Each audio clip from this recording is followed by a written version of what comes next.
नमस्कार दोस्तों, आप सभी का स्वागत है हमारे चैनल पर, जहां हम लेकर आते हैं दुनिया के सबसे डरावने, सच्चे और रहस्यमयी किस्से। यहां जो आप सुनते हैं वो सिर्फ कहानियां नहीं, बल्कि वो सच्चाई है जिसे सुनकर आपका यकीन और आपका डर दोनों बदल जाएंगे। अगर आपको real horror stories, paranormal incidents और अनएक्सप्लेन्ड मिस्ट्रीज पसंद हैं तो अभी चैनल को सब्सक्राइब कर लीजिए और बेल आइकॉन जरूर दबाइए, क्योंकि यहां हर कहानी आपको अंदर तक हिला देगी।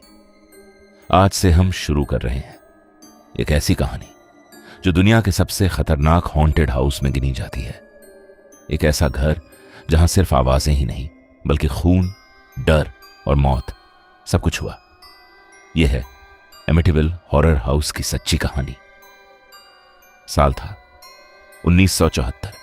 न्यूयॉर्क का एक छोटा सा शांत शहर एमिटिविल।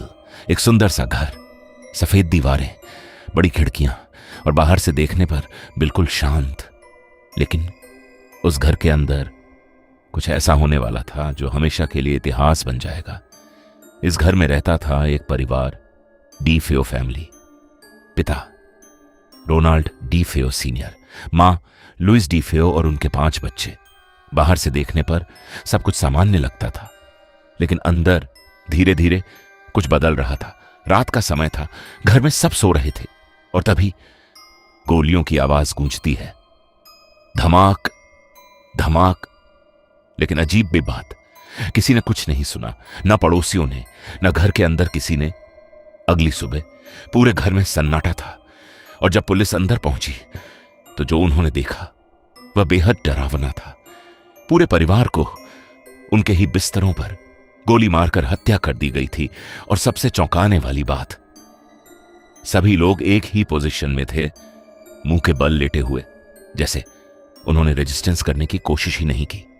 कुछ घंटों बाद एक लड़का पुलिस के पास आया, रोनाल्ड डी फेयो जूनियर। उसने कहा, मेरे परिवार को किसी ने मार दिया।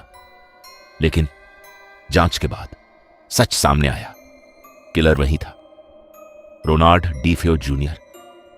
जब उससे पूछताछ हुई तो उसने जो कहा उसने सबको हिला दिया। मैंने यह सब किया क्योंकि मुझे आवाजें सुनाई दे रही थी। वो आवाजें मुझे कह रही थी कि मैं सबको मार दूं। लेकिन इस केस में कुछ बातें आज भी मिस्ट्री हैं। इतनी गोलियां चली, फिर भी किसी ने आवाज क्यों नहीं सुनी? सभी लोग एक ही पोजीशन में क्यों थे? क्या सच में उसे आवाजें आ रही थीं, या उस घर में पहले से ही कुछ था? हत्या के बाद यह घर खाली हो गया। लेकिन साल था 1975। एक नया परिवार उस घर में आया। जॉर्ज लुट्ज, उनकी पत्नी कैथी और उनके 3 बच्चे। उन्होंने वह घर बहुत सस्ते दाम में खरीदा क्योंकि उन्हें बताया गया था यहां 1 साल पहले हत्या हुई थी। लेकिन उन्होंने सोचा यह सब अतीत की बात है। उन्हें नहीं पता था कि वह अतीत अभी खत्म नहीं हुआ। घर में शिफ्ट होने के बाद उन्होंने एक प्रीस्ट को बुलाया ताकि वह घर को ब्लेस कर सके। प्रीस्ट ऊपर के कमरे में गया और जैसे ही उसने प्रार्थना शुरू की, अचानक एक आवाज आई, गेट आउट। प्रीस्ट डर गया। उसे लगा जैसे किसी ने उसे धक्का दिया हो और उसके हाथों में अचानक जलन महसूस होने लगी, जैसे उसकी स्किन जल रही हो। शुरुआत के कुछ दिन सब नॉर्मल लग रहा था, लेकिन धीरे धीरे घर बदलने लगा। जॉर्ज को हर समय ठंड लगती थी, घर में अजीब सी बदबू आने लगी और रात में अजीब आवाजें सुनाई देती थीं। दरवाजे अपने आप खुलते बंद होते, खिड़कियां हिलती रहती और रात के 3:15 बजे हर दिन जॉर्ज की आंख खुल जाती। ये वही समय था जब डी फेयो मर्डर्स हुए थे। हर रात जॉर्ज जाग जाता और बाहर बोट हाउस की तरफ देखने लगता, जैसे कोई उसे बुला रहा हो। कैथी ने भी अजीब चीजें महसूस करनी शुरू कर दी। उसे ऐसा लगता जैसे कोई उसके पास खड़ा है। एक रात उसने खुद को हवा में तैरते हुए महसूस किया और जॉर्ज ने देखा कैथी सच में बेड से ऊपर उठी हुई थी। बच्चों ने एक इमेजिनरी फ्रेंड की बात बताई जिसका नाम था जोडी। लेकिन जोडी कोई सामान्य दोस्त नहीं था। बच्चों ने कहा, वह एक बड़ा लाल आंखों वाला क्रीचर है जो खिड़की के बाहर खड़ा रहता है। एक रात जॉर्ज ने बाहर देखा और उसे नजर आया दो चमकती हुई लाल आंखें अंधेरे में, जैसे कोई उन्हें देख रहा हो। धीरे धीरे घर और भी खतरनाक होता गया। दीवारों से ग्रीन स्लाइम जैसा लिक्विड निकलने लगा, टॉयलेट्स अपने आप ओवरफ्लो होने लगे और घर में हर जगह एक नेगेटिव एनर्जी महसूस होने लगी। जॉर्ज अब पहले जैसा नहीं रहा। वह एग्रेसिव हो गया, गुस्सा करने लगा और उसे ऐसा लगता कि कोई उसे कंट्रोल कर रहा है। कभी कभी वह घंटों तक लकड़ी काटता रहता, जैसे उसके अंदर कुछ और है। एक रात सब कुछ कंट्रोल से बाहर हो गया। दरवाजे जोर जोर से बंद होने लगे, आवाजें तेज हो गईं और जॉर्ज ने अपनी ही फैमिली को नुकसान पहुंचाने की कोशिश की। कैथी ने बच्चों को उठाया और सब भागने लगे।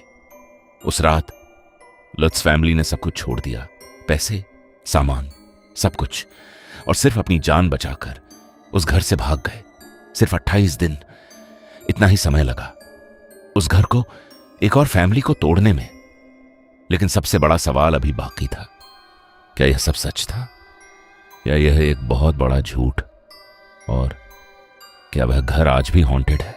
लुत्ज फैमिली के घर छोड़ने के बाद यह कहानी पूरे अमेरिका में फैल गई।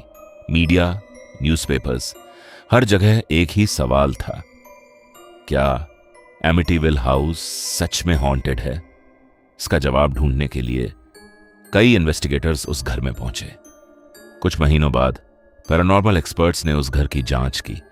उन्होंने कैमरास लगाए, ऑडियो रिकॉर्डर्स लगाए, और जो उन्होंने कैप्चर किया वह आज भी लोगों को डराता है। एक फोटो में एक छोटे बच्चे जैसी आंखें दिखाई दी अंधेरे हॉलवे में, लेकिन उस समय वहां कोई बच्चा मौजूद नहीं था।